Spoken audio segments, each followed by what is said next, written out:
Hey, this is Linwood Cox Jr. again with the Book of Ariel cast, founder and CEO of Imago de Fashion Consulting. Thank you so much for hanging out with me today. I wanted to talk today about the Book of Ariel. So I've sort of been going in a 1 week practical examples for outer exterior, but then another week showing inner insights into me and then also on the business as well. So today I want to talk about the Book of Ariel, like the cast, like what that means. So there was a particular time that I was going through counseling, mainly through the 2020 time in which, a pastor that I worked for, a dear friend of mine, Ryan Peterson, we were just talking about identity and how I felt like over a time, my identity was just caught up in a bad spell. Vagabond is more so like what I thought just about of myself, just lost and without direction and different things. And then so he asked me, and to this day I don't know if he was joking or if he was serious about that, but he was like, you should ask God if whether or not he has another name for you. Popular descriptions are shown within the story of Peter, when Peter becomes when Peter's name is changed to Simon. So anyways, in this particular part of, so immediately after that, I was like, okay, well, let's see if, some signs are shown throughout time. But, and I was thinking that, hey, maybe this would take a short amount of time, but immediately, as soon as I left the office that we had, and I was going home to drive, I saw like an 18-wheeler just go by super fast, and it had this huge picture of a lion on it. And I was thinking about the lion tattoo that I had on my shoulder, and I've had for years, just because I felt, and I don't know to this day why I felt like it was just like a spirit animal or something that just super attached to me. But then, throughout the course of my day, I saw multiple examples just pop up out of nowhere to where I saw this. And it made me think about one scripture that in particular, typically, like, I'll justify things not only with things that are spoken through people, but then also something that I find in the Word too. So for those who are out there who aren't Christian or anything about that, don't worry about it. It's not something that you necessarily have to have. Don't think that I'm excluding you out of this conversation just because I am talking about it. But, I did have this particular part of scripture.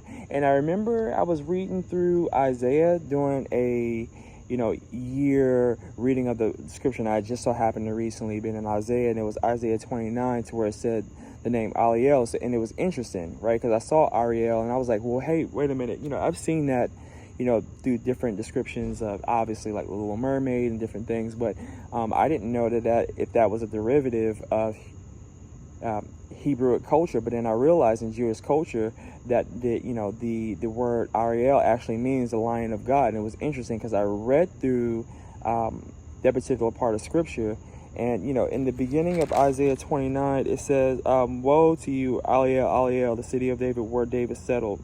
If you go down, he says, I will beseech Ariel, and she will mourn and lament, but in her heart an altar of heart she will become. In other translations it says she will become an Ariel, and it means the Lion of God. So it's interesting because it was a tribe of David that had gone and pretty much done what it was, like a very prodigal, the story of the prodigal son, the one that went out and lavishly explored the master's riches, but then came back. And it was the same deal with this house of Ariel that went out and served the world's masters and the gods and stuff, and then came back, and it was very lost and a very vagabond identity. But then God brought lament and things upon this particular tribe so that they would become an Ariel, something that fights for God. And at the end, one of the beautiful things, so at the end of it, and this is my mantra as well that I wanted to express. So it says in the resurrection and the restorance, the renewal of this house, that then in verse 24,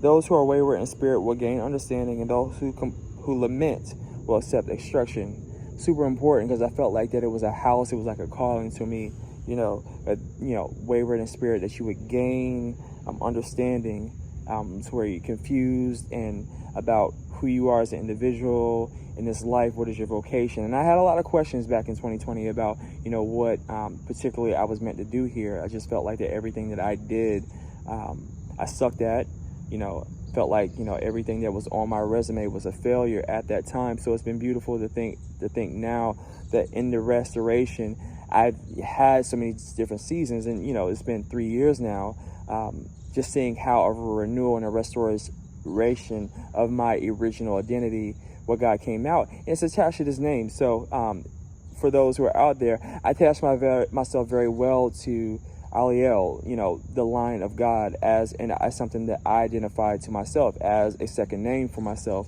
And it's beautiful to be able to have that. So anyways, I just wanted to share that.